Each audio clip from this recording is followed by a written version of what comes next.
नमस्कार साथियों। अपन electrician theory की सेकेंड ईयर की निमी की जो पीडीएफ है उसके क्वेश्चनों को हल कर रहे हैं, जिसमें अपना चैप्टर फर्स्ट डीसी जनरेटर चल रहा है। क्वेश्चन सारे मोस्ट इम्पोर्टेंट हैं, क्योंकि आपने फर्स्ट ईयर का एग्ज़ाम दिया था तो आपको पता होगा कि सभी क्वेश्चंस निमी की पीडीएफ से आए थे। तो इस बार भी सेकेंड ईयर में भी आपके निमी की पीडीएफ से ही क्वेश्चंस आएंगे, तो आपको सभी क्वेश्चनों को ध्यान से देख लेना है। यह सेशन, यह जो सीरीज़ है उन सभी स्टूडेंट्स के लिए है जिनके बैक है एग्ज़ाम में, सेकेंड ईयर इलेक्ट्रिशियन थ्योरी में बैक है, उनके लिए यह क्लास बहुत फ़ायदेमंद है।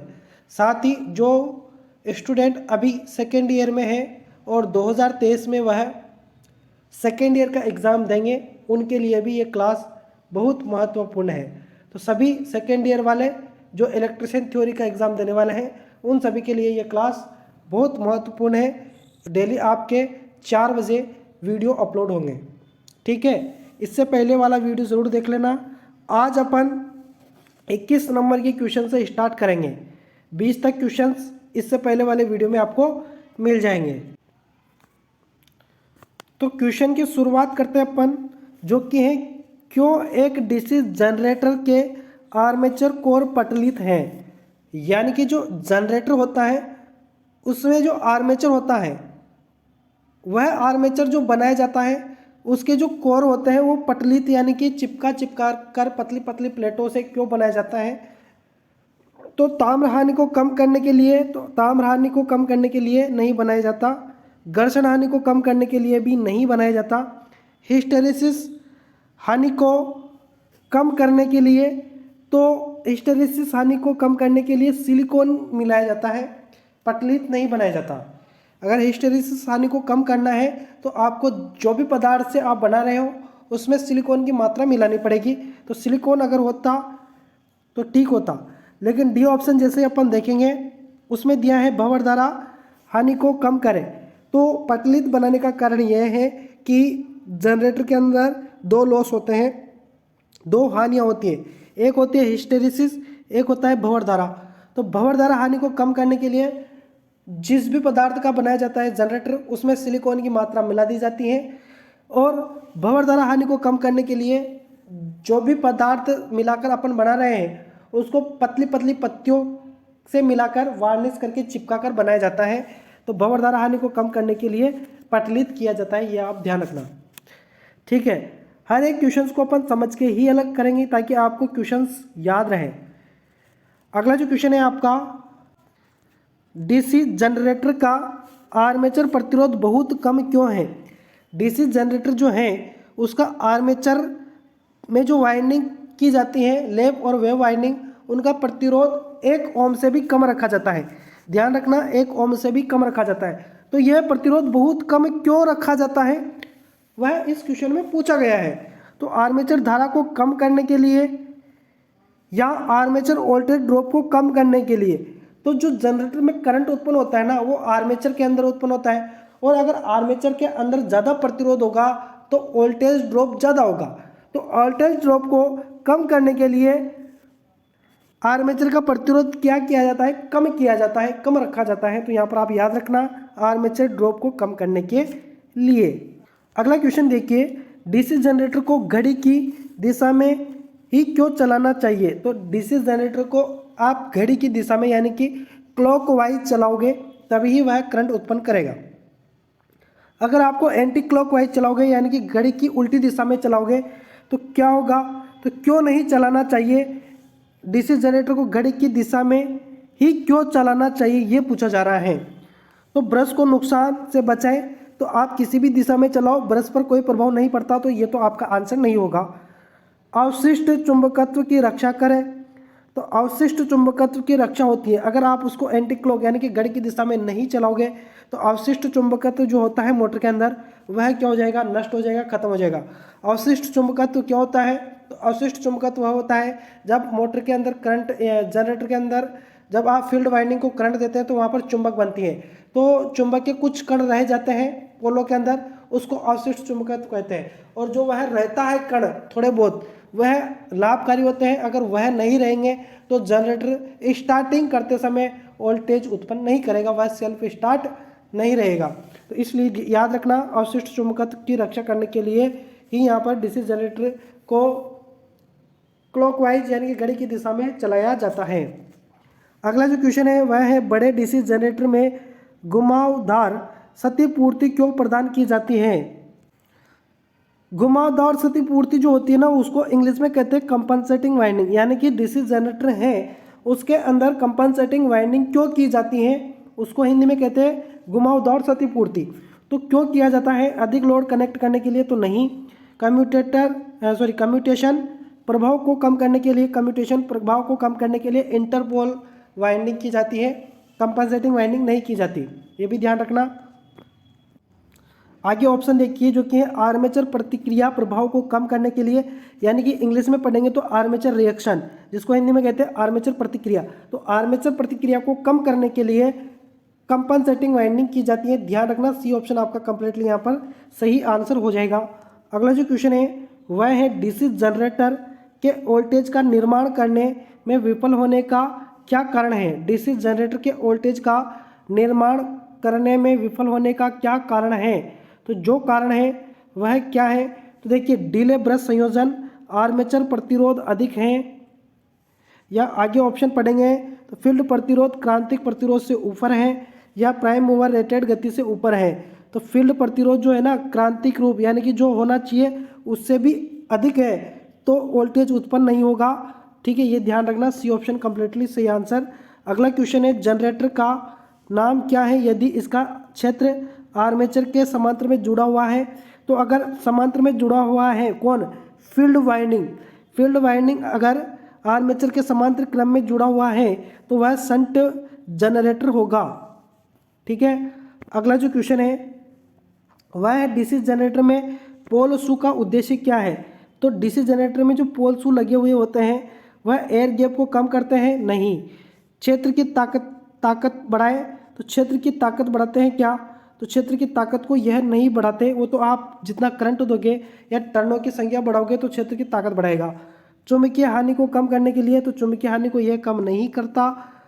लास्ट जो ऑप्शन है वह है, एयर गैप समान रूप से फ्लक्स फैलाना, यानी कि जो जैसे कि ये पूरा आर्मेचर का स्टेटर होता है जनरेटर का, इस तरीके से ये आगे वाला जो हिस्सा है ये होता है पोल शू, ठीक है। तो ये क्या करता है, अगर पोल होते तो केवल इतने से हिस्से पे ही फ्लक्स आते, लेकिन इसको आगे इतना चौड़ा कर दिया तो इतने तक फ्लक्स आएंगे, तो फ्लक्स को क्या कर रहा है, ये फैला रहा है, तो बड़ा क्षेत्र बना रहा है, इसलिए यहाँ पर डी ऑप्शन कंप्लीटली सही आंसर होगा।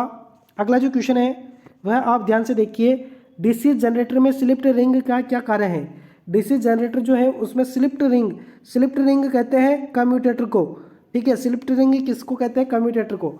तो स्लिप्ड रिंग का यहाँ पर क्या उद्देश्य है, क्या कार्य है? तो यह क्या करता है, धारा को एक दिशा में एकत्र करता है। धारा को क्या करता है, एक दिशा में, यानी कि धारा को डीसी करंट प्रदान करता है, उसको एसी को डीसी में बदलता है। एक दिशा का मतलब होता है एसी को डीसी में बदलना। तो डीसी क्या होती है, एक धारा वाली होती है, एक दिशा वाली होती है। एक दिशा वाली होती है डीसी, तो एसी को डीसी में बदलने का कार्य करता है कौन? कम्यूटेटर। अगला 29 क्वेश्चन है जो कि जनरेटर में ब्रश बनाने के लिए किस सामग्री का उपयोग किया जाता है? तो जनरेटर के अंदर जो ब्रश लगे हुए होते हैं, कम्यूटेटर से टच हुए होते हैं, वह किस पदार्थ से बनाए जाते हैं? तो कार्बन और ग्रेफाइट से मिलकर बनाया जाता है, ध्यान रखना।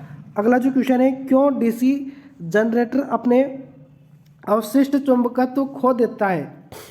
तो क्यों डीसी जनरेटर अपने अवशिष्ट चुंबकत्व खो देते हैं?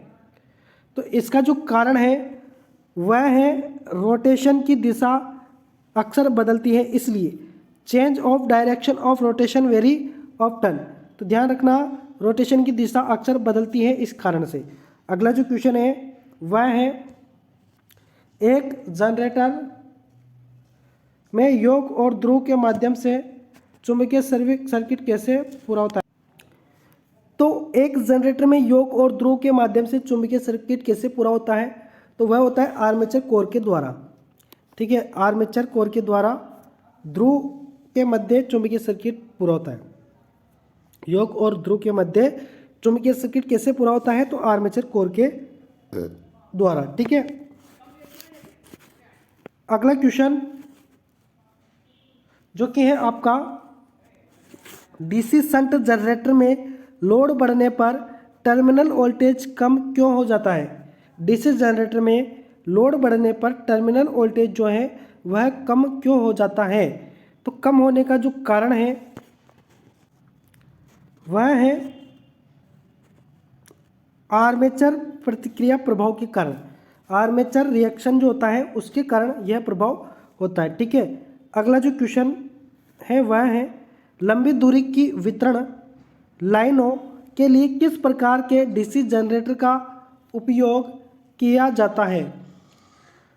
लंबी दूरी की वितरण लाइनों के लिए किस प्रकार के डीसी जनरेटर का उपयोग किया जाता है? तो शंट जनरेटर के लिए, श्रेणी जनरेटर के लिए, विभेदक यौगिक जनरेटर के लिए या संचयी यौगिक जनरेटर के लिए? तो वह किया जाता है कम्युलेटिव कंपाउंड जनरेटर यानी कि संचयी यौगिक जनरेटर के लिए। अगला जो क्वेश्चन है वह है, डीसी जनरेटर में इंसुलेशन प्रतिरोध को बेहतर बनाने के लिए किस विधि का उपयोग किया जाता है? तो यहाँ पर इंसुलेशन प्रतिरोध को बेहतर बनाने के लिए रखरखाव के दौरान मशीन को गर्म हवा देना, यानी कि रखरखाव के समय आपको मशीन को गर्म हवा देना चाहिए। ठीक है, ताकि मशीन का इंसुलेशन लेवल अच्छा रहे, बरकरार रहे।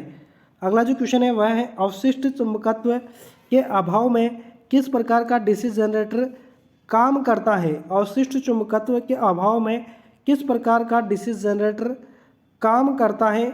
तो शंट जनरेटर नहीं करता, सीरीज नहीं करता, कंपाउंड भी नहीं करता, वह करता है अलग से उत्तेजित जनरेटर। ठीक है, इस अलग से उत्तेजित जनरेटर का एक डायग्राम अपन ने पिछले क्लास में देखा था। उसमें अलग से बैटरी जोड़ी जाती है फील्ड वाइंडिंग को करंट देने के लिए। ठीक है, ये ध्यान रखना आप। अगला जो क्वेश्चन है वह है, आर्क वेल्डिंग। आर्क वेल्डिंग के लिए किस प्रकार के डीसी जनरेटर का उपयोग किया जाता है? तो इसके लिए जिस जनरेटर का उपयोग करेंगे वह रहेगा डिफरेंशियल कंपाउंड जनरेटर। अगला जो क्वेश्चन है वह है, डीसी जनरेटर में तरंग वाइंडिंग की विशेषताएं क्या है? तो डीसी जनरेटर में तरंग वाइंडिंग यानी कि वेव वाइंडिंग, वाइंडिंग कौन सी? Wave winding.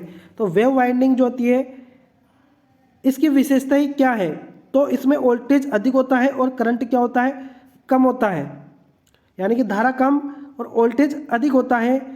तो किस ऑप्शन में दिया है? ध्यान से देखिए, कम धारा कम वोल्टेज, तो कम धारा कम वोल्टेज वाला ऑप्शन नहीं होगा। उच्च धारा कम वोल्टेज, तो उच्च धारा और कम वोल्टेज किस में होता है? तो ये होता है लेफ्ट वाइंडिंग में। एक और वाइंडिंग होती है जो कि होती है लेफ्ट वाइंडिंग, ध्यान रखना लेफ्ट वाइंडिंग। लेकिन यहाँ पर अपन से वेव वाइंडिंग के बारे में पूछा है। ऑप्शन देख लेते हैं आगे, कम धारा उच्च वोल्टेज, तो यहाँ पर सी ऑप्शन अपना कंप्लीटली सही आंसर होगा, कम धारा उच्च वोल्टेज जो कि वेव वाइंडिंग। ठीक है, ये लेफ्ट वाइंडिंग के लिए था और नीचे वाला वेव वाइंडिंग के लिए है। ठीक है, अगला जो क्वेश्चन है वह है, डीसी जनरेटर में कम्यूटेटर संयोजन में प्रयुक्त प्रतिरोध का उद्देश्य क्या है? तो यहाँ पर जो ये प्रतिरोध लगे हुए हैं इनके उद्देश्य क्या है? तो इसका जो उद्देश्य है वह है धारा दिशा का आसानी से पलटना। क्या उद्देश्य है? तो धारा दिशा का आसानी से पलटना, यह उद्देश्य है। अगला जो क्वेश्चन है वह है, डीसी जनरेटर में ठोस पोल शू का उपयोग क्यों किया जाता है? तो डीसी जनरेटर में ठोस पोल शू का उपयोग क्यों किया जाता है? तो इसका कारण यह है कि चुंबकीय पथ के रिलक्टेंस को कम करता है। प्रतिष्ठंभ, रिलक्टेंस को हिंदी में कहते हैं प्रतिष्ठंभ, तो प्रतिष्ठंभ को क्या करता है? कम करता है, चुंबकीय पथ रिलक्टेंस को कम करता है। अगला और आज का अंतिम क्वेश्चन जो कि रहेगा, बड़ी क्षमता के डीसी जनरेटर योग बनाने के लिए किस धातु का उपयोग किया जाता है? तो बड़ी क्षमता के डीसी जनरेटर के योग बनाने के लिए अपन रोल्ड स्टील का प्रयोग करेंगे। ठीक है, और अगर छोटी मशीन होती, छोटा जनरेटर होता, तो ढलवा लोहे का अपन उपयोग करते हैं। तो इस तरीके से आज के अपन ने 20 क्वेश्चंस भी कंप्लीट कर लिए हैं। लगातार वीडियो को ज़रूर देखते रहिएगा, क्योंकि सभी क्वेश्चंस जब यहाँ से आएंगे तो आपका पेपर अच्छा जाएगा। ठीक है, तो लगातार सभी क्वेश्चनों को आपको याद करना है। वीडियो को आप एक बार 2 बार ज़रूर देख लें ताकि आप इन क्वेश्चनों को फैक्ट तरीके से अच्छी प्रकार से याद कर सकें। मिलेंगे नेक्स्ट वीडियो में, तब तक के लिए धन्यवाद, शुक्रिया।